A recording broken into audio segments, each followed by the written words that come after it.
History Moves puts the public into public history. We believe that history should be a collaborative act between historians, community partners, and designers. Working with area institutions like the Jane Addams Hull House Museum and the Read Write Library, History Moves asks people to think historically and see what comes of it. To make this happen, we've created a toolkit and series of workshops called History on the Move. In the summer of 2013, we worked with our first community partner, the Chicago Freedom School and their Freedom Fellows, a group of young Chicagoans who have gone through positive youth leadership development grounded in social justice. The three pillars of the History on the Move toolkit are oral history, material culture, and archival research.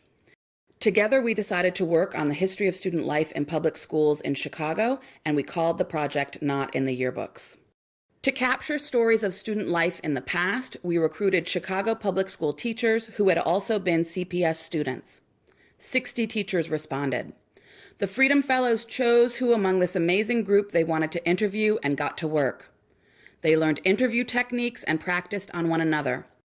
Over the summer, they collected almost a dozen interviews that tell poignant stories about how students' joys and struggles in Chicago have changed over time.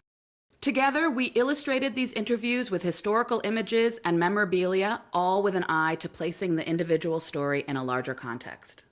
Moving forward, we hope to use these toolkits and workshops with other community groups to make history meaningful and accessible to all Chicagoans.